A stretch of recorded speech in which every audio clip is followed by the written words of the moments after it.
Bueno, y con este tema, el tema Dile de Silvestre Dangond, iniciamos nuestra edición del día de hoy de Venezuela Siempre, Siempre Venezuela.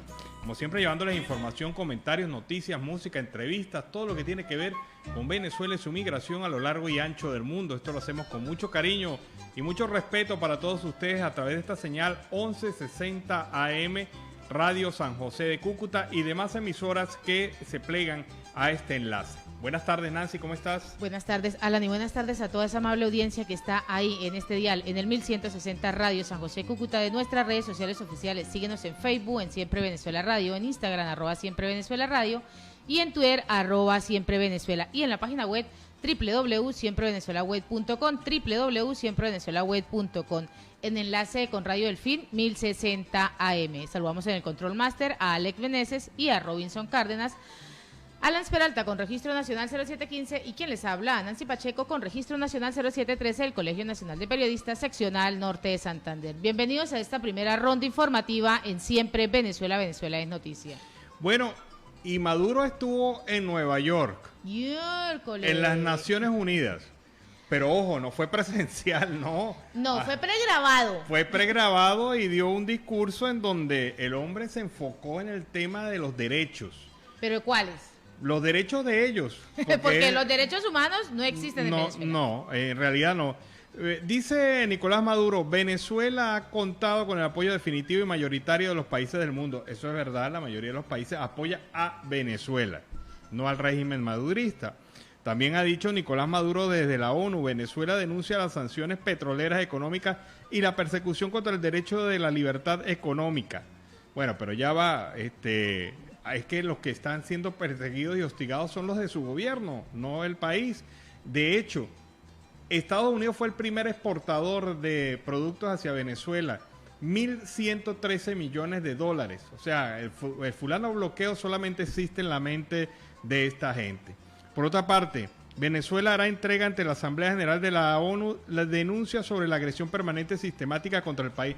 Lo ha venido diciendo desde el año pasado y no han presentado nada, porque saben que al presentarlo van a tener una reacción internacional bastante contundente en relación a la violación de derechos humanos. Queremos que se levanten todas las sanciones contra nuestro pueblo venezolano por parte de los Estados Unidos. Lo decimos en nombre de 30 millones de venezolanos. Yo quiero decir que esos 5 millones de venezolanos que están migrantes en el mundo estarán de acuerdo con Maduro.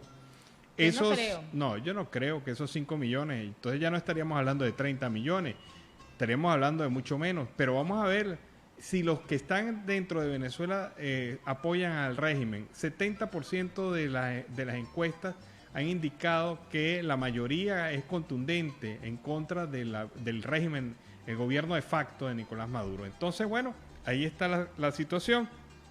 Un discurso fantasioso, un país no identificado que solamente vive en la mente del madurismo en Venezuela. Y en otro orden informativo, las medidas de control pueden agravar pues esta situación financiera. ¿Y de quién? De Monómeros, que se acogerá al salvamento del gobierno colombiano. Pues Monómeros colombiano-venezolano aseguró el sometimiento de control de supersociedades solo que se pueda agravar esta situación financiera, por lo que anunció que se acogerá al plan de salvamento de la empresa del gobierno colombiano a través de las medidas transitorias contempladas en el decreto 560 del 2020. Monómeros así pues viene presentando esta empresa. La empresa declaró que se buscará diseñar un conjunto con los proveedores, trabajadores y acreedores en un plan de salvamento que permita asegurar la operación de los negocios, preservar los empleos que se están generando en Barranquilla, Buenaventura y proteger así la seguridad alimentaria en Colombia. Hay que recordar que tras identificar las diferentes situaciones susceptibles de mejora en estos procesos económicos, jurídicos y administrativos, el 3 de septiembre la Superintendencia de Sociedades sometió a control a esta compañía. Bueno, y se unió el hambre con las ganas de comer. Eso es un refrán que tenemos en Venezuela. Y acá también. Se unió el hambre con las ganas de comer. Bueno, el presidente de Perú, Castillo, acaba de anunciar que habló con Maduro y tienen un plan para sacar venezolanos desde Perú. Actualmente hay en Perú 1 millón de venezolanos. Y esto ha generado ya preocupación entre la comunidad internacional, la comunidad de venezolanos en Perú, quienes andan muy preocupados por este supuesto acuerdo entre Castillo y el régimen de facto de Nicolás Maduro para regresar a un número de venezolanos, 43.000 aproximadamente, 42.000 aproximadamente, que estarían dispuestos a regresar. Sin embargo, allá la gente en Perú está muy preocupada por el plan de Maduro y Pedro Castillo, y ha dicho que a través de varios voceros, ellos no tienen previsto, a menos que sea un regreso forzoso, y Pedro Castillo no ha dicho mayor cosa en relación a este supuesto plan con Maduro, y Maduro lo que ha dicho que se va a montar prácticamente un puente aéreo para sacar a 42.000 venezolanos desde Lima, desde Perú, y van a pedir ayuda y auxilio a la comunidad internacional. Bueno, habrá que ver. Sigue el mundo mágico, ¿no? Sigue el mundo mágico de Nico afirmando esta situación. Yo creo que lo que se gastaron por lo menos en Alesap lo hubiesen invertido en estos venezolanos que desean regresar. Y hasta plata les hubiese sobrado. Y en Siempre Venezuela siempre vamos con el primer reporte de nuestro corresponsal Carlos Uzcategui, El Miura. Saludos cordiales y una feliz tarde para todos desde el departamento de La Guajira, Barranca, la tierra amable de Colombia. Carlos Uzcategui, El Miura, la voz del Caribe para el programa Siempre Venezuela, Venezuela Siempre. Una joven emprendedora, tiene un trabajo social muy importante en Colombia y en todos los resguardos indígenas. Se trata de Delvis Brito. Bienvenida al programa Siempre Venezuela. Muy buen día para todos, un saludo fraternal para todos mis hermanos de Venezuela, en especial para Alan Peralta y Nancy Pacheco. Jamaya Humijo Pucho Anahuayucana, Tasaki Nataguarayucana, Chacana Venezuela, Nataguarayucana, Alan Peralta o Nancy Pacheco. ¿Quién es Delvis Brito? Delvis Brito es una joven que desde su adolescencia siempre se ha caracterizado por ser empática en cuanto a su cultura, ya que si no tenemos empatía como tal, no podemos vivir como en carne propia las situaciones o las vulneraciones de nuestros derechos en nuestro pueblo guayú. Como joven líder a nivel municipal, he luchado por aquellos jóvenes que a veces tienen como la timidez de ocultar sus sueños. Yo lo he vivido en carne propia y realmente llevo el yo como por delante al decir que ellos pueden. Estoy terminando mi último semestre en pedagogía infantil y empezando el de administración de empresas. Quiero demostrar que como mujeres guayú y como pueblo guayú podemos alcanzar todo lo que nos propongamos y realmente decirle o enviarle un mensaje a aquellas personas que realmente nunca es tarde para lograr sus sueños, siempre se puede hacer. Me llama la atención algo, tú tan joven, tienes en tu rostro un maquillaje guayú. ¿Cuál es el significado de ese maquillaje? Bueno, el significado de mi maquillaje guayú en mi lengua se llama achep. Hoy quise simbolizarlo con el jocoma, gusano, que representa la riqueza, la fortaleza que tiene el pueblo guayú. Delvis, ¿cuáles son tus inquietudes para tener un impacto en la zona indígena guayú? Mi inquietud más grande tiene que ver con nuestros sueños, ya que como jóvenes queremos alcanzar muchas cosas. Una de ellas, yo me veo muy ahí como en el problema, ya que desde hace un tiempo siempre he querido sacar la edición de mi primer libro y a veces el alcanzar nuestros sueños se nos hace difícil. Soñar no cuesta nada, es muy cierto, pero realmente si no trabajamos y ponemos de nuestra parte nunca podremos alcanzar nada. Mi inquietud sería esa, el apoyar a los jóvenes en los resguardos, no solo en los resguardos, sino ser inclusivos, porque a nivel nacional, a nivel municipal, realmente hay mucho para dar. Eres poetisa, leí algunos poemas de ti. Sí, realmente desde niña, a veces hay cosas que nos marcan, y realmente la pérdida de mis 3 hermanos, al igual que de mi abuela, me impulsó a no hundirme en la depresión, sino sacar lo mejor que había en mí y poder convertirlo o hacer algo positivo de ahí. Delvis Brito, una pregunta inquietante. El caso de los migrantes venezolanos, desplazados y por supuesto retornados a los resguardos indígenas en Colombia, ¿Cuál sería tu gestión ante el Departamento de la Gobernación y, por supuesto, ante la Alcaldía Municipal del municipio?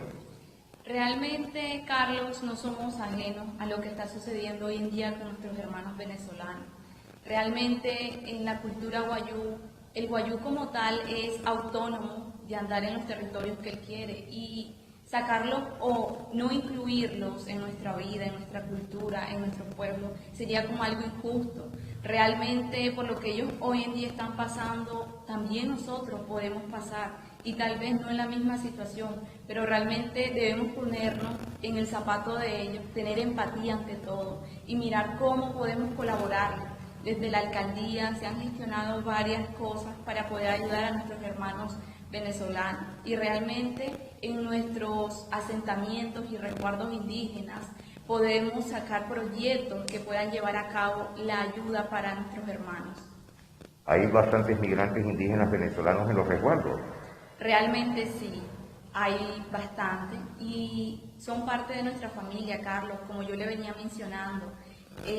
Más que ser como migrantes o mirarlos como extranjeros, son nuestros hermanos, porque realmente el guayú es autónomo de ir donde quiere, y realmente negarle la oportunidad a ellos sería como decir no quiero mi sangre, y realmente si hay en el lugar en donde esté, siempre estaremos para ellos.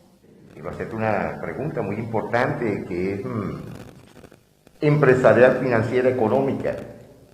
¿Qué harías tú en el resguardo indígena donde tú comandas relativamente la zona para que tengan un empoderamiento dentro del sector? Realmente aquí en Barranca hay mucho para dar. Desde hace un tiempo he querido siempre hacer un proyecto que lleve como tal dos pilares muy fundamentales, que es la cultura primeramente, la gastronomía y el ambiente. Si miramos, Carlos, en algunos resguardos como el Saíno, hay lugares espectaculares en Pozo Hondo, al igual que en algunos asentamientos. ¿Por qué no resaltar la importancia que tiene cada resguardo y cada asentamiento y poder llevar a cabo proyectos que generen ingresos económicos a nuestro pueblo?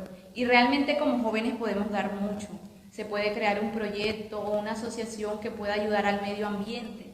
Realmente miramos que en Barranca hay muchos parques, pero ¿qué hemos hecho por rescatarlos o porque sobresalgan a nivel municipal y por qué no a nivel nacional?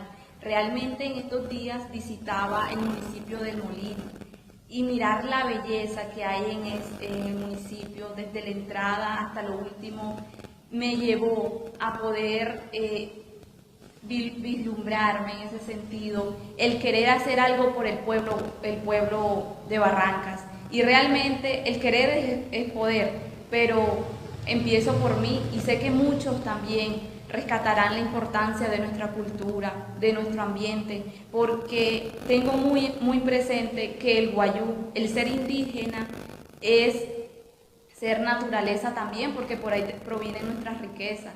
Primeramente el rescatar eso, para poder que los turistas puedan tener en cuenta a nuestro municipio. El punto del turismo, me comentaste entre cámaras que había la posibilidad de crear en el resguardo como una forma de cabaña, un restaurante para que los turistas puedan llegar. Realmente sí, Carlos, sí se puede. Como le decía, todo lo que uno se proponga lo puede alcanzar. Y realmente miramos que en la entrada de Provincial hay un restaurante muy conocido. ¿Por qué no hacer más de uno? ¿Por qué no innovar en cuanto a nuestra cultura guayú? ¿Por qué dejarnos opacar? Porque si bien hemos visto, Carlos, en cada presentación o en cada logo que sacan, siempre sale la mujer guayú o sale algo que lleve a la vivencia de nuestros pueblos guayú. Pero es solo utilizar nuestra imagen, porque realmente no empezamos desde un hecho para poder llevar a cabo todo aquello que queremos hacer. A veces tienden a tildarnos, porque lo he visto, y a veces uno se siente vulnerado, pero realmente el pueblo guayú tiene mucho para dar. Bien, ¿cuál sería el objetivo principal en tu sector, en tu resguardo? ¿Y qué planteamiento le harías tú al gobernador de La Guajira y, por supuesto, al alcalde del municipio? Realmente mi planteamiento o mi inquietud para ello sería el mirar, porque digo y hago un llamado, no es solo visitar nuestros resguardos, no es solo visitar nuestras comunidades cuando hay política. Realmente sí, llevan proyectos muy buenos, pero realmente vivan o miren en sí qué es lo que nos está afectando. Lo recalco otra vez, Carlos, si no tenemos empatía realmente no podemos colaborar a los demás, no podemos ayudarles, porque realmente el que ellos puedan mirar, así sea el mirar y no vivir lo que nosotros vivimos, puede ayudarlos a ellos a generar como esa ayuda o desarrollar ciertos proyectos que nos puedan ayudar en nuestros pueblos. Bueno, Alan, Nancy, yo les tengo aquí una primicia muy importante, muy bonita de parte del Miss Brito, que ella nos versará el tema en este momento. Realmente, primeramente agradecida con Mareigua, con Dios, agradecida con ustedes, señor Carlos, agradecida con Alan y con Nancy Pacheco. Realmente quisiera darles, muy agradecida realmente, quisiera llevar a cabo un documental en donde se resalte nuestras riquezas, nuestras fortalezas como pueblo guayú. Y quién más que ustedes que me han brindado la oportunidad hoy para estar acá. Y realmente quisiera que todo este trabajo que hoy empieza acá puedan ser ustedes partícipes de lo que se viene. Y realmente un saludo fraternal desde la distancia para todos ustedes.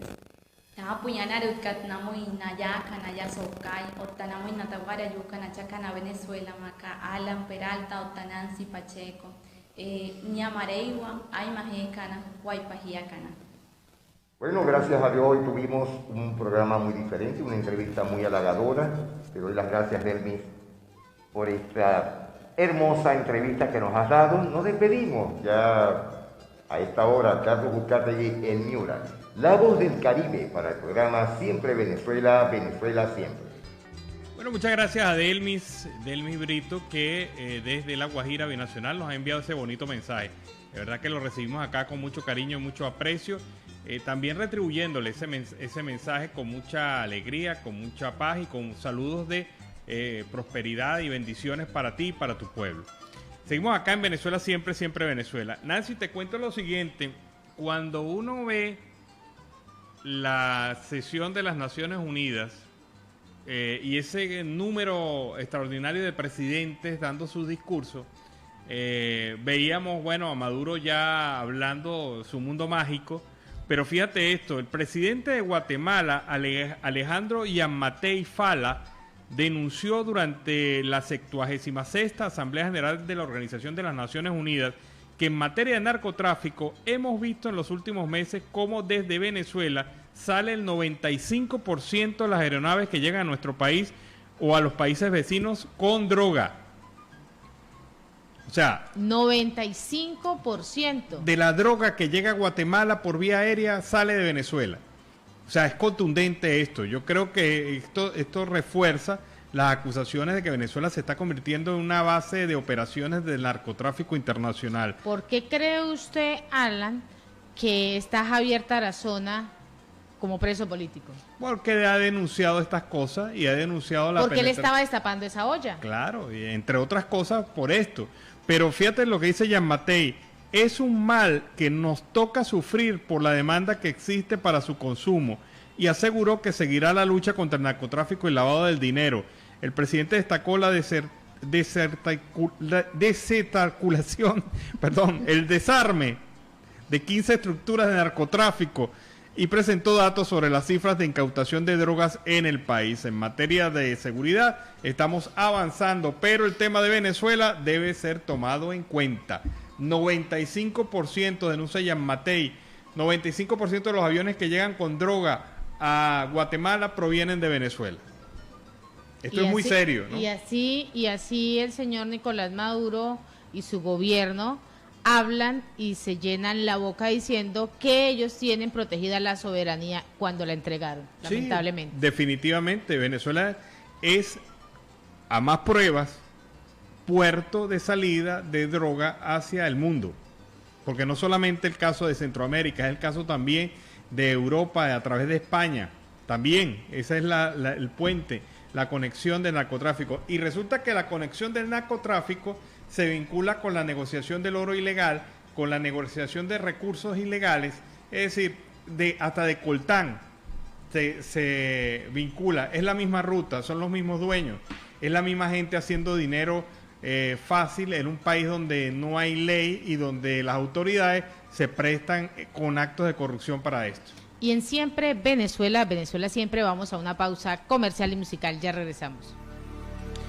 Bueno, y he querido poner este tema suavecito a esta hora, amor de entrega total con Ilan Chester, para iniciar así este segundo bloque de Venezuela Siempre, Siempre Venezuela, llevándoles a ustedes lo mejor de mi país, lo mejor de Venezuela a lo largo y ancho del mundo y su migración también. Seguimos en Siempre Venezuela siempre es noticia.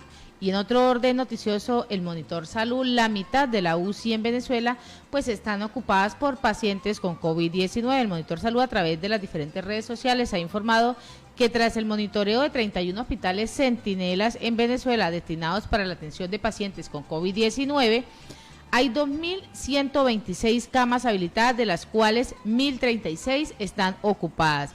Declararon los hospitales Enrique Tejera de Carabobo, Ruiz y Páez de Bolívar y el Central de Maracay, de los cuales los primeros tienen una capacidad de 58 pacientes y hay 46 hospitalizados, mientras que el segundo solo quedan 67 de las 115 habilitadas, y Mosocomio en Aragua está en una capacidad máxima.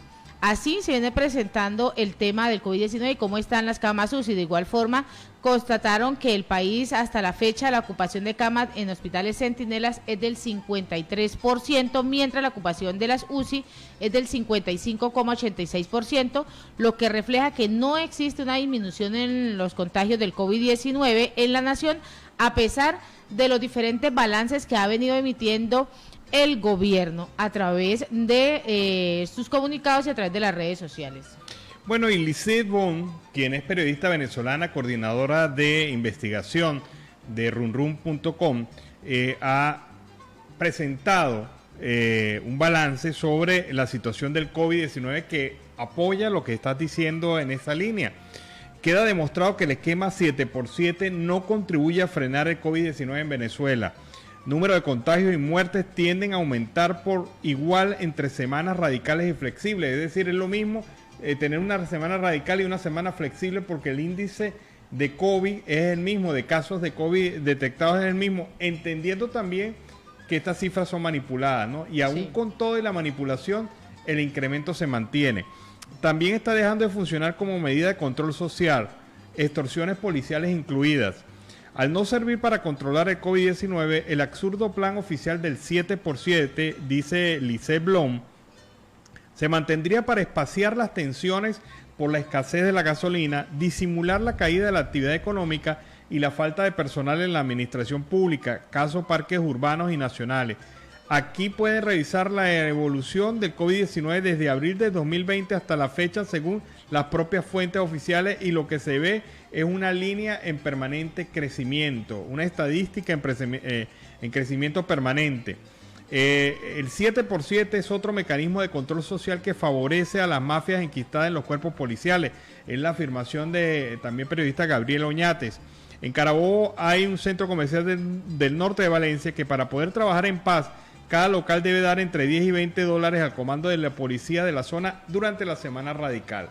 O sea, es una medida de control social, es una medida de extorsión y es una medida que busca espaciar la protesta social, evitar la protesta social.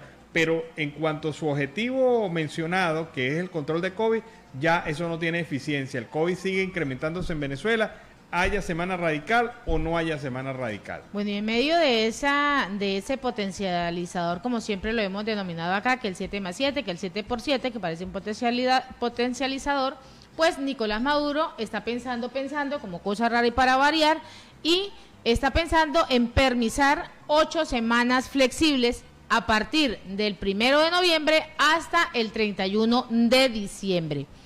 Yo creo que podemos permisarlo para que noviembre y diciembre sean 8 semanas flexibles y luego nos planifiquemos para el mes de enero.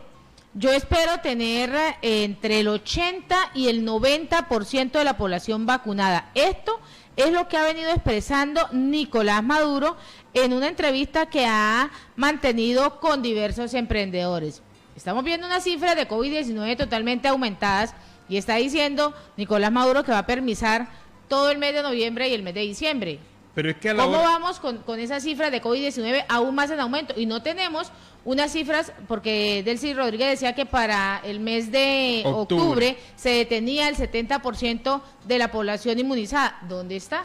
Sí, es falso. Esas son cifras irreales. No se puede llegar a la vacunación del 70% de la población en diciembre porque no han hecho un plan de vacunación nacional. Y esto es grave. No tienen las vacunas. No tienen la capacidad de almacenamiento de las vacunas si las tuvieran. No han preparado el personal para un plan de vacunación masiva. O sea, apenas tienen el 14-15% de la población doblemente vacunada. O sea, a menos que se realice un revolcón en esto del plan de vacunación, se constituye un verdadero plan de vacunación y se vacune un promedio de unas 200 o 300 mil personas diarias, no van a alcanzar este plan de vacunación. Pero no creo, porque los adultos mayores se han venido quejando. Los han hecho ir hasta los sitios donde le han aplicado la primera dosis y llegan y los cuerpos policiales se enfrentan con los adultos mayores. No existen las dosis, es imposible que exista un plan de vacunación y es más, exista la inmunización de ese 70%. Maduro puede eliminar, declarar flexible 8 semanas entre noviembre y diciembre. Eso no va a tener impacto en la epidemia de COVID. Absolutamente nada. No, o sea, el único impacto verdadero es un plan de vacunación y eso no se está aplicando. Mujeres, ese que le canta hermoso a los lugares, al pueblo. No me gusta mucho ese vallenato, no. Digo que no lo acepto, lo permito porque son evoluciones. Ese vallenato que se está interpretando, que se llama Nueva Ola, pues no estoy de acuerdo con él porque para mí es como seguir una secuencia, una imitación del reggaetón. Yo estoy de acuerdo en esas canciones que tienen esos hermosos contenidos, tanto melódico como en un buen léxico. Esa es mi forma, Euskaltel, de presentar mi música. ¿Con quiénes has grabado, con quiénes has tocado en más de 40 años, líder? Bueno, en realidad después del tiempo me dediqué al comercio y me calmé la música, solamente dediqué a mis canciones. Y muchos intérpretes me estuvieron grabando acá de Colombia. Y en este momento alcancé a entrar a Cali. En Cali me está grabando Marisol Quiroga. Marisol Quiroga es una gran intérprete, una mujer muy elegante. Yo le llamo la Rocío Dúrcal del vallenato, porque es una mujer en la tarima que eso es mejor. Es una calidad. Me grabó una ranchera titulada La razón de mi vida, y después me grabó un vallenato titulado Dime, dime, y ahora me está grabando una hermosa canción que se llama Tu amor me lastima. Eso es en Cali. En Cali también me está grabando Lean Cobo. Ella me grabó una canción titulada Una sonrisa a la vida, un mensaje que le regalé al mundo, donde digo, dale una sonrisa a la vida, dale una carcajada al mundo. O sea, siempre he estado de acuerdo que tenemos bastante violencia en nuestro mundo y eso está en contra de Dios. Entonces nosotros tenemos que regalarle la alegría al planeta. Dios nos crió para traer la alegría, el humor, el canto, la cultura. Eso es lo que nosotros debemos esbozar en cada léxico, en cada verso, en cada canción, en cada poesía, en cada poema.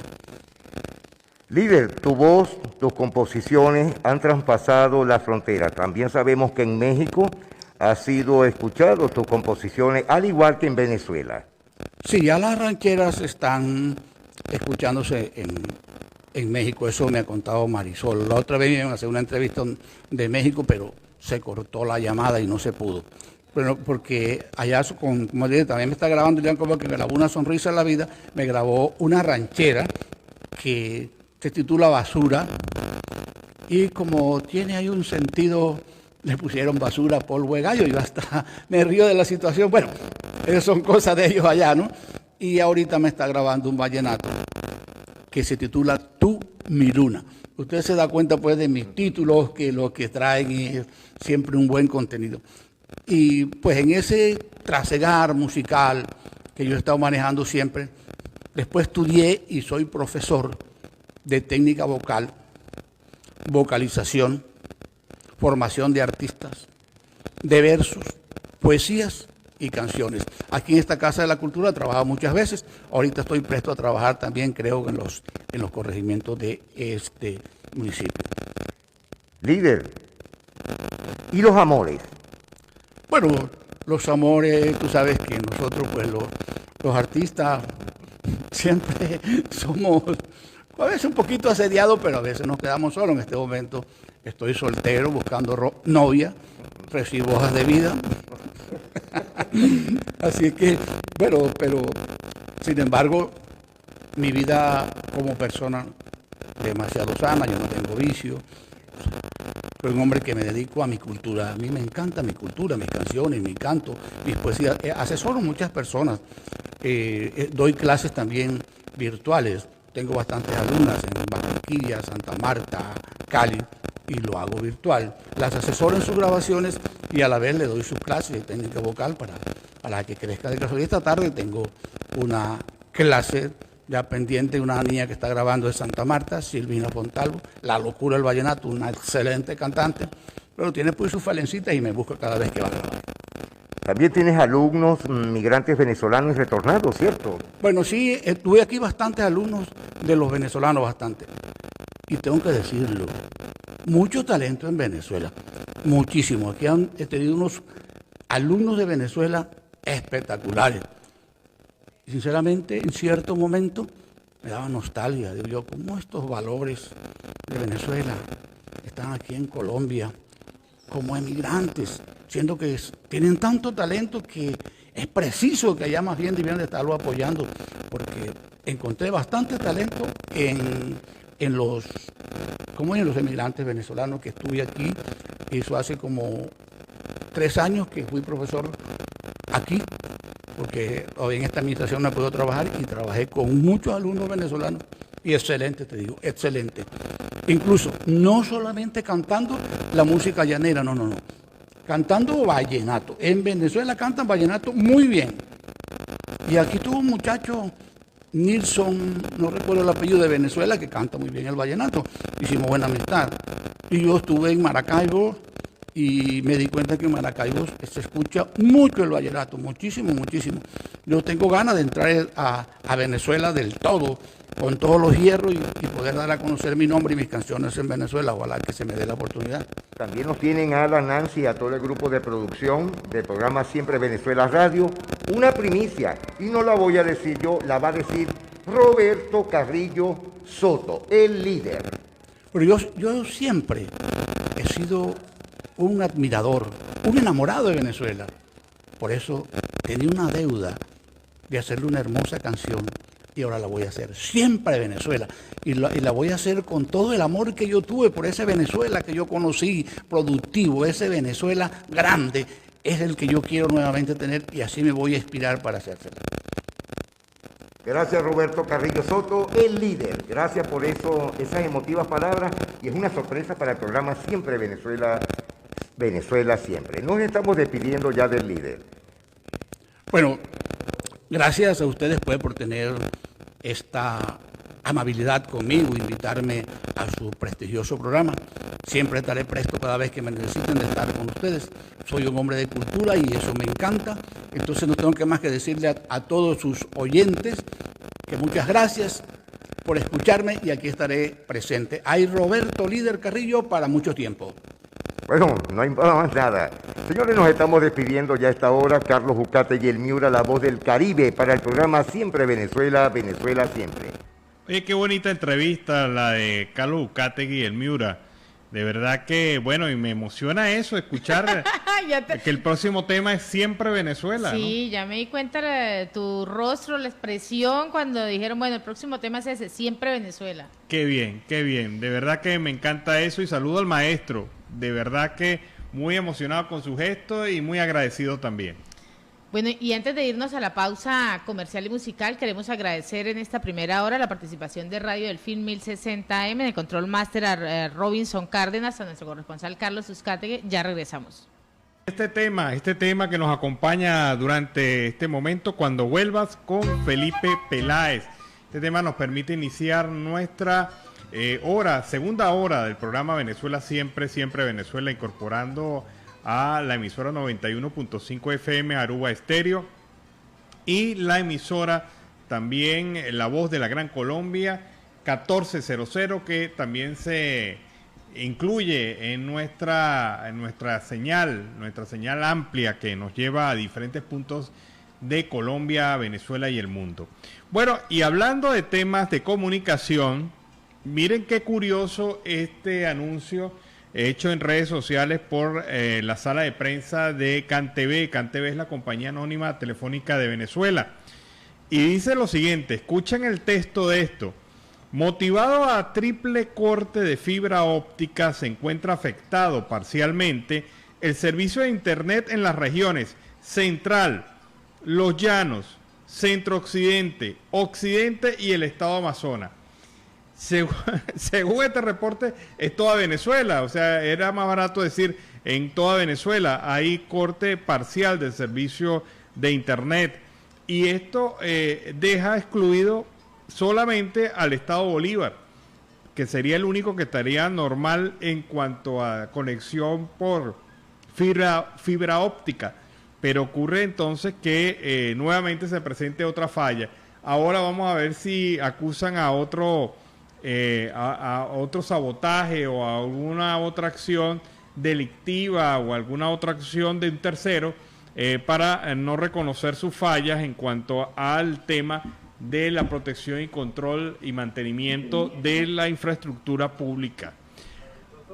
También hoy se realizó una actividad especial en paralelo a la reunión de las Naciones Unidas, y fue un encuentro en donde se salieron dos conclusiones: apoyar a Alex Saab, y también la segunda conclusión, solicitar que a Venezuela se le levanten las sanciones. Bueno, y ustedes dirán, ¿quiénes hicieron esta reunión? Pues 6 amigos del gobierno, diferentes delegados y embajadores internacionales de países que son afectos al gobierno de facto de Nicolás Maduro, porque en otro ambiente no estaría esta lógica. Incluso hubo un nombre que llamó mucho la atención en esta reunión, y fue la reunión en la presencia de esta aliada, ya se ha convertido en aliada del gobierno, Alena Douan, quien ella representa a las Naciones Unidas en el tema del impacto de las medidas coercitivas unilaterales. Señala a Alena Douan que ella apoya a la liberación inmediata de Alex Saab y también exige de alguna manera el levantamiento de las sanciones del gobierno de los Estados Unidos contra algunos funcionarios venezolanos.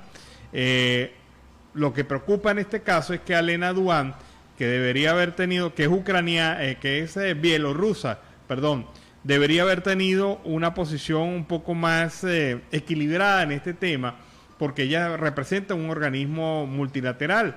Pero Douan no tuvo empacho en decir que ella apoyaba, que estaba y pidió y pide la liberación del embajador Alex Saab, cuando ese título de embajador pues no es reconocido por la comunidad internacional, ni mucho menos por Cabo Verde. A propósito de eso, el presidente de Cabo Verde, apenas llegando a la sesión de las Naciones Unidas, fue interpelado por unos periodistas que le preguntaron qué pasaba con el caso de Alex Saab, y él dijo: no tengo comentario. En inglés lo dijo, no comment. Así que no tiene comentarios sobre ese tema el presidente de Cabo Verde en relación a esta materia. También, por otra parte, en materia informativa sobre el tema Venezuela, hay que indicar la posición de la gente de la Comunidad Europea. A poco menos de 2 meses de las elecciones, el alto representante de la Unión Europea, Josep Borrell, aseguró que aún está en discusión enviar una misión de observación electoral a Venezuela. ¿Y esto por qué? Porque según el señor Borrell, esta misión no tiene todavía un acuerdo para eso, y aún lo están discutiendo con el gobierno de facto. Asimismo, ratificó el apoyo de la Unión Europea al proceso de negociación que se lleva a cabo en México con la mediación de Noruega, pero enfatizó la necesidad de lograr elecciones libres en el país.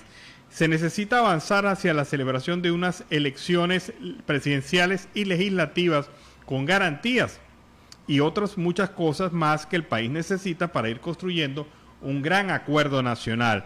Nos parece muy bien la iniciativa que han tomado los noruegos con el apoyo de México, a ser consultados sobre la posibilidad de que se impongan más sanciones internacionales al régimen de Nicolás Maduro.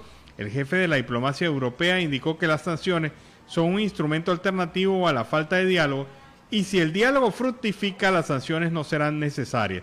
Así que un mensaje a García muy directo al régimen de Nicolás Maduro ha enviado el embajador, el canciller de la Unión Europea, el señor Borrell, quien ha dicho a las claras, bueno, si ustedes se ponen a trabajar en conjunto para un proceso electoral libre en Venezuela, libre, justo y equilibrado, pudieran levantarse las sanciones. Y es la misma posición que tiene el gobierno de los Estados Unidos en relación a esta materia.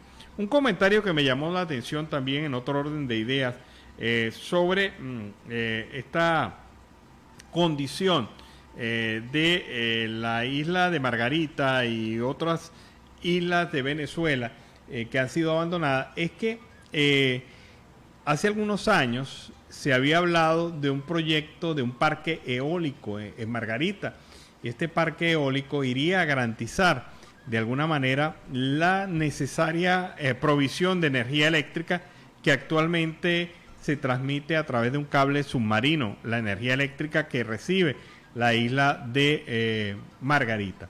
Sin embargo, este parque eólico que se planificó durante la administración del régimen de facto de Nicolás Maduro, se le invirtieron más de 300 millones de dólares y ese parque eólico, como siempre, nunca se construyó. Sin embargo, los recursos tampoco están disponibles. Nadie habla sobre el destino de estos recursos.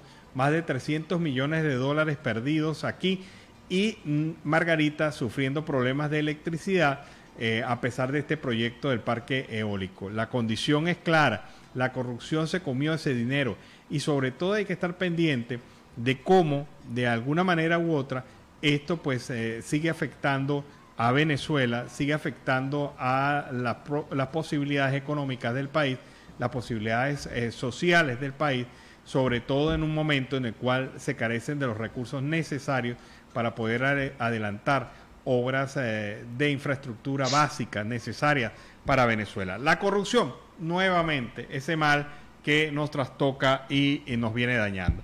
Y tenemos a nuestro invitado, Gustavo Roque, quien es quien es periodista y es también abogado, es especialista también en Derecho y nos ha aceptado esta entrevista para comentar con él varios temas. Pero vamos a empezar por saludarte. ¿Cómo estás, Gustavo? Bienvenido al programa Venezuela Siempre, Siempre Venezuela.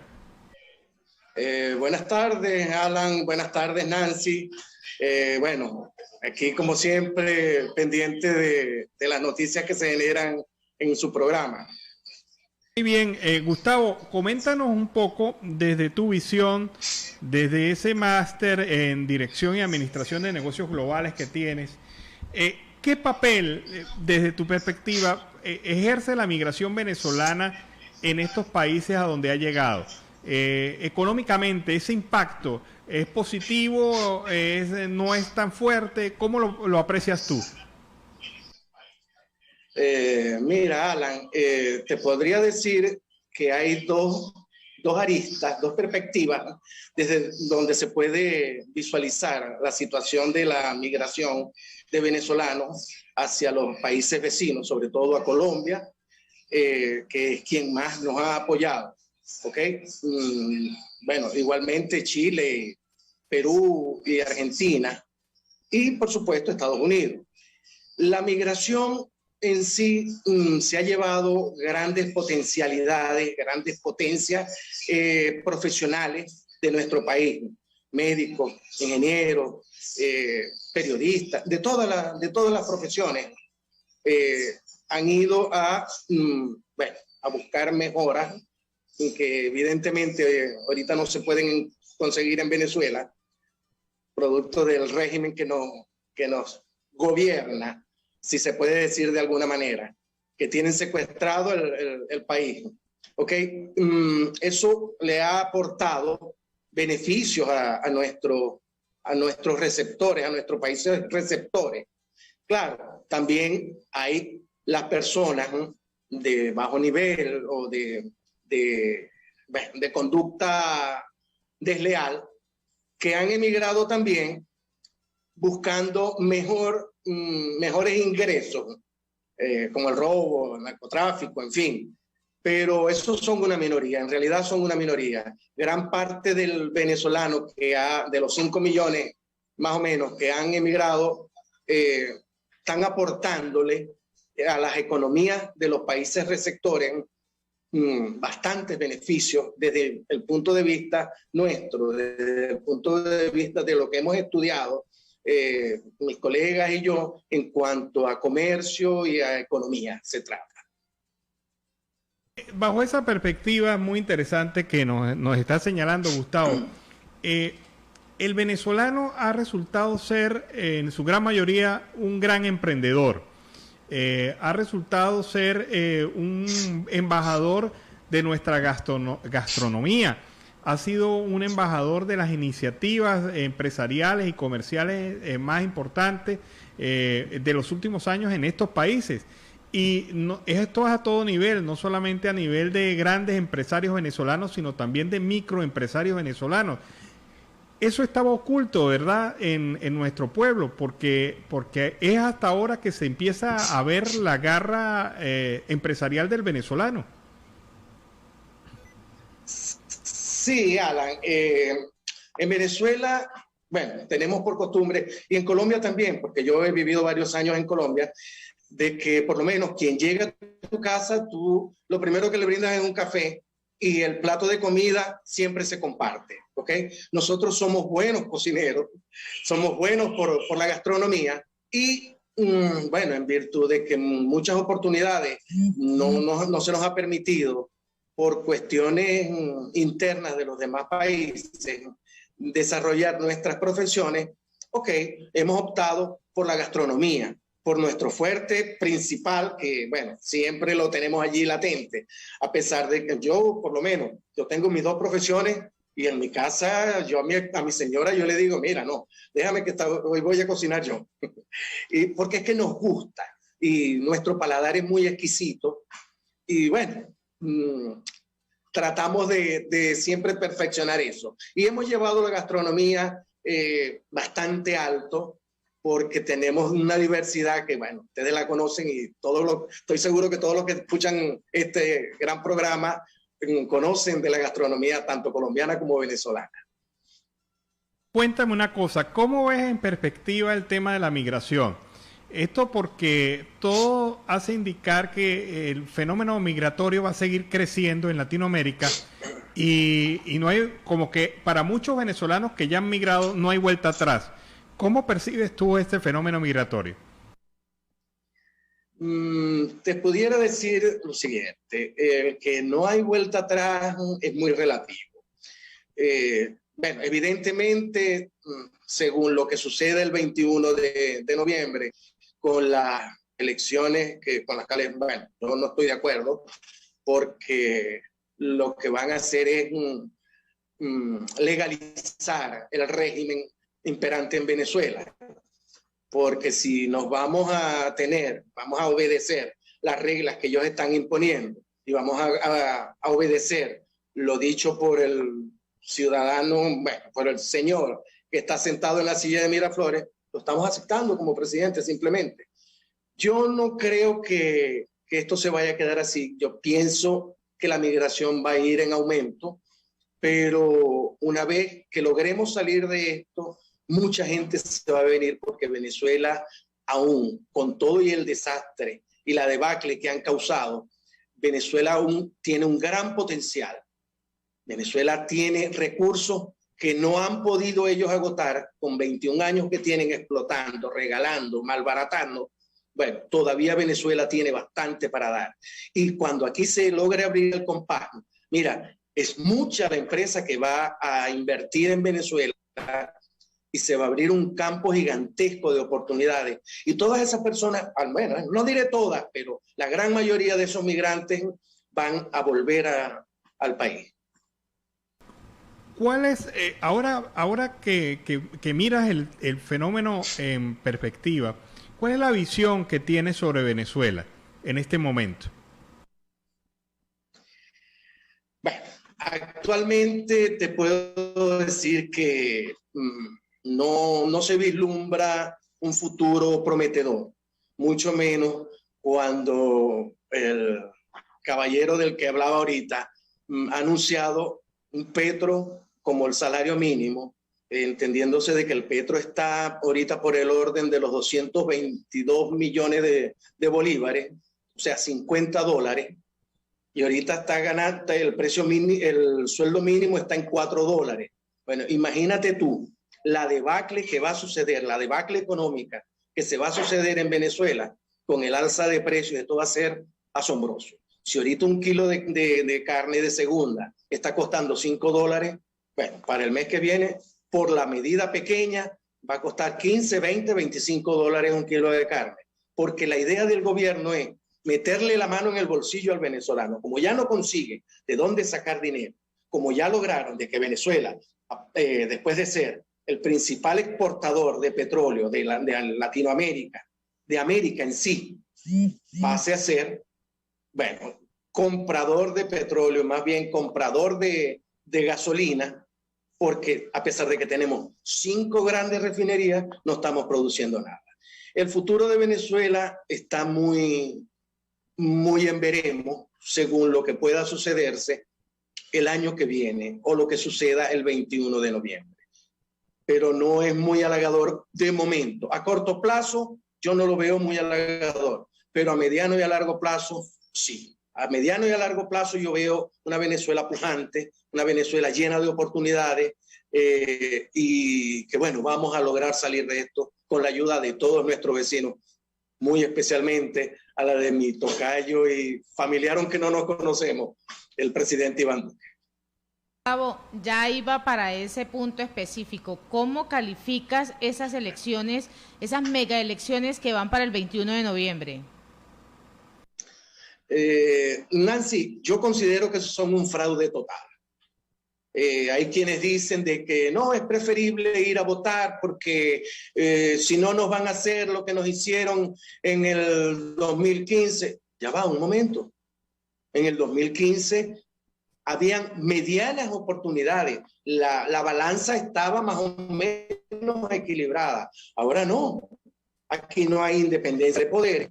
Aquí no hay, nadie puede decir nada. No te extrañe que mientras estemos conversando ahorita, a mí me llegue una comisión del SEBIN o del DGCIN a detenerme porque yo estoy hablando cuestiones que no le convienen al gobierno. Así que yo considero que estas elecciones que vienen son un fraude. Aquí el gran perdedor va a ser el G4, que son los 4 hasta hace poco, porque ya no lo son, grandes partidos, pero aún ellos conservan una mayoría relativa, pero ya el pueblo ya se cansó de esa gente, ya saben que no es lo que más le conviene a Venezuela, porque le siguen el juego, el régimen. Ellos lo que están es simplemente legalizando las acciones del régimen de Nicolás Maduro Moro. Bueno, muchas gracias, Gustavo. Gustavo Duque, que nos ha acompañado durante... Bueno, un tema de la década de los 80 en Venezuela. Que lo conozca, tira la cédula al piso, porque el tema se llama Vuelve a mí, con una agrupación que fue historia en el país, Pentágono, se llamaba este grupo musical. Le estoy hablando que este tema Vuelve a mí es de la época de los 80. Y eso es decir mucho ya, ¿no? Y con ese tema seguimos acá en Venezuela, siempre, siempre Venezuela. Y en otro orden noticioso, pues ya salió la respuesta del presidente colombiano Iván Duque hacia Nicolás Maduro, que dice que la culpa es de la vaca, ¿no? Sí, de los servicios públicos. y que todo el mundo quiere atacarlo a él, y además Estados Unidos también quiere atacarlo a él. Entonces esto ya empezó a sonar y dio respuesta el presidente Duque, respondió: nosotros no estamos conspirando contra Venezuela. Pues el presidente de Colombia, Iván Duque, respondió el día de hoy sobre esas acusaciones que buscan perturbar las negociaciones con la oposición. Por esto, pues el mandatario rechazó que se estuviese conspirando para afectar a Venezuela. Durante la Asamblea General de la Organización de las Naciones Unidas, Duque rechazó las últimas declaraciones de Nicolás Maduro sobre los supuestos saboteos. Nosotros no estamos conspirando contra nadie. El llamado que estamos haciendo es que la única solución viable que puede de cualquier encuentro que se lleve internacionalmente sobre la realidad que está viviendo Venezuela es que se convoque de inmediato a unas elecciones presidenciales. Esto es lo que ha venido manifestando el presidente Iván Duque. Maduro afirmó que, lo veníamos reiterando, que las recientes fallas del servicio eléctrico y la caída de la plataforma del Banco Venezuela están orquestadas desde Colombia, y ante esas acusaciones pues es que responde el presidente Iván Duque. Mira, Nancy, ¿cómo pasa el tiempo? Un día como hoy, hace 7 años, el comisario Iván Simonovic volvía a la libertad. 7 años ya, desde ese 21 de septiembre del 2014 que logró esa fuga espectacular y que logró reunirse con su familia, con toda su familia, a pesar de las circunstancias. 7 años que hoy recuerda su esposa Bonnie Pertinech, quien señala este hecho y publica fotografías de ese momento. Y de verdad que yo recuerdo, pero fíjate cómo ha pasado el tiempo, 7 años ya de Sí, recuerda la canción de los 80, la que acabó de pasar. No,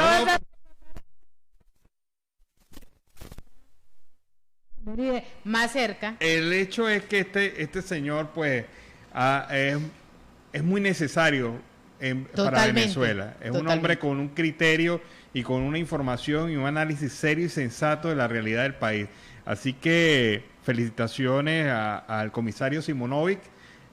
Todos los venezolanos le debemos a usted el respeto y el valor de haberse enfrentado a los momentos más difíciles que cualquier ciudadano puede pasar, el estar detenido, el estar preso por un presunto delito, cosas que no cometió. Y Maduro ratifica hace pocos minutos el regreso de esas clases presenciales y realiza un entrecomillado, abro comillas, feliz y seguro, cierro comillas. Así es el supuesta apertura de estas clases presenciales, con ese pequeño eslogan, muy seguro, muy feliz. No sabemos qué tan feliz, porque vemos unas infraestructuras totalmente agotadas, vemos a unos niños que no se han vacunado, vemos a unos docentes que no están con un salario que debe ser adecuado para ellos. Tampoco tienen la inmunidad como debe ser, no existen los protocolos de bioseguridad para que se plantee este regreso a clase, pues en horas de la tarde, esto es lo que viene señalando, y se espera que el 70% de esta población ya esté vacunada. Qué triste, qué lamentable. Sí, y feliz él, simple y llanamente. Yo creo que es el único feliz porque cuando... Y seguro también. Y seguro porque estando en México mostró unos anillos muy costosos y un Rolex muy costoso. Me imagino que eso le debe dar mucha felicidad a él ostentar esa riqueza frente a una gran mayoría de los venezolanos que no logra y que duele cada día pensar en el tema de la alimentación, de cómo solucionar los problemas cotidianos. Pero ese es Maduro.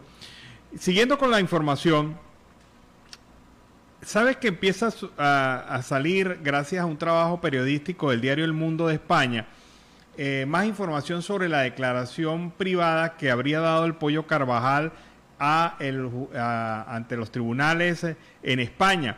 Él habría solicitado ser considerado testigo protegido y dice que él puede dar mucha información, que tiene varios pendrive, que tiene datos guardados, y que esto pudiera darle un revuelco a la política española. Así lo dijo.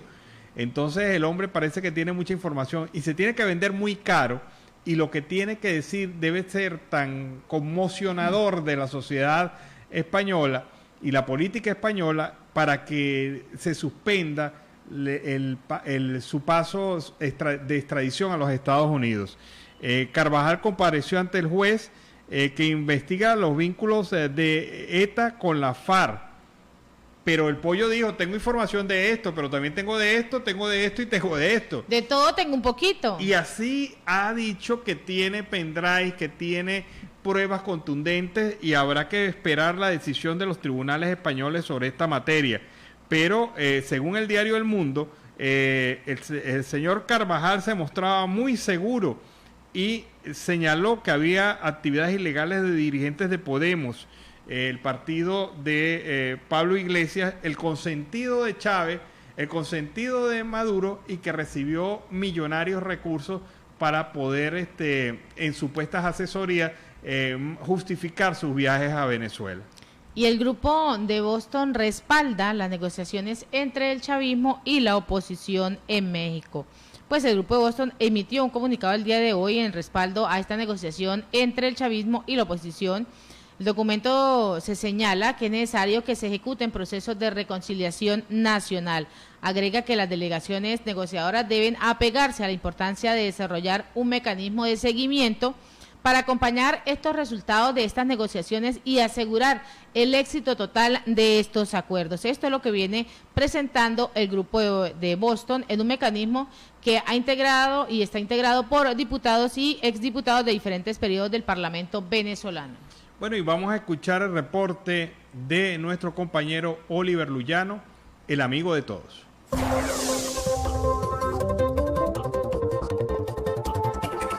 ¿Qué tal, amigos de Siempre Venezuela? Desde esta zona de frontera, desde Arauca, reporta para ustedes el amigo de todos, Oliver Luyano, guariqueño y de Saraza. Mis amigos, seguimos en este recorrido conociendo más historias de nuestros hermanos venezolanos, historias que, como hemos dicho siempre, impactan, historias que también motivan a nuestros hermanos a seguir adelante. Encontramos la cara de la migración, cómo ha sido esa vida que les ha tocado llevar en esta zona de Colombia. Bueno, estoy con un paisano. ¿Nos dices tu nombre, por favor? Francisco Campo. Francisco Campo. Francisco, ¿de qué parte de Venezuela tú eres? Barquisimeto, Estado Lara. ¿Y hace cuánto tiempo que estás viviendo aquí en Arauca? Ya pasé los 3 años. Los 3 años. ¿Y a qué te dedicabas allá en Venezuela? Era inspector en higiene y seguridad industrial. Inspector de seguridad industrial. ¿Y por qué decidiste venirte para acá, para esta zona? Bueno, por la crisis venezolana que hubo en Venezuela y por la salud también. Tenías un estado de salud allá comprometido, ¿no? Sí, deplorable, ajá. ¿Y cómo lo recibieron aquí la gente de Arauca? ¿Cómo les ha ido? Bueno, regular. No nos quejamos, pero no era por lo menos no era lo que yo pensaba en mi caso, pues. ¿Y qué pensabas tú que iba a hacer acá? Bueno, que había posibilidad de conseguir un trabajo así, por lo menos en mi profesión, que por lo menos los estudios para mi hijastra. Eso era uno de los principales planes que teníamos, y también que mi esposo trabajara, pues mi esposo también fue policía en Venezuela, pues. ¿Y ustedes a qué se están dedicando? ¿Cómo ha sido la situación de ustedes aquí en Arauca? Bueno, después de varios intentos en distintos trabajos, el pago no era muy acorde con el trabajo que se hacía, nos pagaban muy poco en comparación con otros profesionales que son colombianos, pues. Por ejemplo, al principio trabajamos en una carpintería. Yo le dije a mi hermano que se viniera porque él es carpintero y no nos pagaban igual que el otro carpintero que era colombiano, que era de acá de Arauca. Y entonces eso intentamos en otros sitios y siempre nos pagaban muy poco, las jornadas en 10.000 pesos por jornada de 9, 12 horas, a veces relacionado con la carpintería, a veces de construcción, distintos trabajos, y siempre era eso, pues. Como y luego de esa situación ya no trabajas para otras empresas. ¿A qué te estás dedicando? Bueno, ahorita soy vendedor ambulante, vendo café, así, cigarrillos, tortas, panes, agua, así, pues. ¿Y qué tal? ¿Cómo te ha ido con ese negocio? Mejor que como trabajándole a otras personas. Aquí sí. ¿Le es suficiente para cubrir las necesidades de la casa, la familia? Bueno, por lo menos lo básico. Lo básico, nada más lo básico. ¿Y cómo ha sido también esos inicios tuyos acá, la situación de encontrarse con si se quiere, con una situación distinta a la que tú pensabas. ¿Cómo ha sido eso? ¿Cómo te ha impactado? Difícil adaptarse porque no es fácil dejar la familia, dejar el trabajo, el país de uno y venirse a empezar desde cero y sin tener ninguna noción de qué es lo que te va a pasar aquí. Bueno, ha sido difícil adaptarse a todo eso, al alejamiento y a entrar en otra sociedad que es distinto. A veces hay ciertas personas, no la mayoría, que son xenofóbicos, que se aprovechan. ¿Has tenido alguna situación de xenofobia? Sí, varias, es muy común. Comentarios. ¿Qué les dicen? Bueno, que hay una ley que ellos dicen que todos pagan justo por pecadores. Porque si hay personas que como en cualquier sociedad, cualquier país del mundo, han cometido ciertos delitos. Entonces muchos aquí, por lo menos aquí en mi experiencia aquí en este departamento, en Arauca, han venido algunos a delinquir y han hecho y deshecho aquí. Pero entonces piensan que todos vamos a pagar justo por pecadores. Y también he visto que lo de la parte laboral también es eso, pues muchas personas al principio, por la misma necesidad que venían de Venezuela, le pagaban hasta una labor por un plato de comida, ni siquiera le daban ni dinero, prácticamente como una esclavitud. ¿Qué opinión tienes tú respecto a la situación que está viviendo Venezuela, que vivimos los venezolanos? Bueno, esperanza. Ya la mayoría sabemos que todo está muy difícil allá, el venezolano como siempre se adecua a todo, pero están pasando cosas muy difíciles ahorita. Y el venezolano es guerrero por sí. Hay muchas personas que dicen que los venezolanos somos flojos, eso es mentira. Sí podemos tener algunos efectos como cualquier sociedad, pero también tenemos muchas cosas valorables, buenas, y con la esperanza de que cambie, pues. Yo creo que tienes que empezar por primeramente cambiar a las personas que están... Cambiar nosotros. Primero nosotros y después los que están en el gobierno. He visto pues que estás en esta plaza y aquí tienes también amigos venezolanos. ¿Qué te comentan ellos? Sí, bueno, por lo menos aquí es un paso que vienen personas que vienen a comprar cosas aquí, porque aquí por lo menos en este departamento se mueve mucho lo que es el comercio y el venezolano es el que mueve mucho el comercio aquí, porque ellos vienen y compran y llevan para allá a vender, como ya muchos saben, más los que estamos aquí que también compramos, pagamos arriendo, gastamos todo eso. O sea que los venezolanos venimos a impulsar la economía de Colombia, ¿no? Sí, claro, muchos venimos a aportar. Y aquí en este departamento, como es frontera, se mueve mucho lo que es el comercio. Ahorita cambió porque antes era al revés, que venían de Venezuela, venían muchas cosas para acá por la bonanza que había en Venezuela desde hace mucho tiempo. Y todo cambió, bueno, pues ya sabemos la historia. Pero sí, aquí muchos venimos a aportar y hay otros que la minoría vienen a aportar cosas negativas, pero la mayoría venimos a trabajar. ¿Qué decirle a esa gente que viene a aportar cosas negativas, como tú dices? Bueno, entonces muchos pasan aquí y hay, con la pregunta anterior, hay opiniones contrarias porque muchos dicen que todo está muy difícil allá y otros dicen que sí, que se han adaptado allá a la economía toda loca que hay allá, que con el dólar, que esto y que aquello, se han adaptado a eso y han prosperado y hacen para la comida, hacen para sostenerse allá. ¿En algún momento te has sentido como frustrado de la decisión que tomaste? Sí, casi todos los días. ¿Deseas volver? Claro, todos los días, pero uno tiene que seguir para adelante porque entiende que todavía no es el momento. Sí. Bueno, ¿qué enseñanza nos deja esta situación? Yo creo que muchas cosas que debemos cambiar, por lo menos desde mi punto de vista, es que muchos venezolanos se quieren también aprovechar del otro y por egoísmo queremos siempre pasar por encima de los demás. Más bien debemos apoyarnos en situaciones difíciles y cambiar muchas cosas, pues, pero eso es lo principal y no deja que nos manipulen ningún gobierno, ni que sea de izquierda ni de derecha, que hagan las cosas bien, que sirvan al pueblo y más nada. ¿En algún momento tú sentiste simpatía por los que hoy gobiernan el país? Sí, claro. ¿Sí? ¿Y qué te hizo ya no sentir más simpatía por ellos? No, porque me parece que la política es como muy falsa, entonces yo decidí más bien ser como una persona apolítica, pues, sin partido. Ya, después decidí no participar más en las elecciones, ni siquiera en las elecciones, pero bueno. Bueno, un mensaje ya para toda nuestra audiencia, agradeciéndote por esta entrevista. Bueno, gracias también a ustedes y bueno, para adelante, Venezuela se va a levantar pronto, para adelante. Bueno, mis amigos, un paisano más de Barquisimeto que comparte con nosotros su historia y su deseo de volver a Venezuela, que por cierto no dudó en decir que tiene muchísimas ganas de volver, de regresar, pero que aún no es el tiempo. Desde esta zona de frontera reportó para ustedes el amigo de todos, Oliver Lullano, guariqueño y de Zaraza. Bueno, y con este reporte de Oliver Lullano despedimos nuestro programa del día de hoy. Así hemos llegado al final de esta emisión de Siempre Venezuela, Venezuela Siempre es Noticia, a través de este dial, el 1160 Radio San José de Cúcuta, de nuestras redes sociales oficiales en Facebook, Instagram, Twitter, en la página web www.siemprevenezuelaweb.com, en enlace con La Voz del Río Arauca 1110 AM, La Voz de la Gran Colombia 1400 AM y Aruba Estéreo 91.5 FM.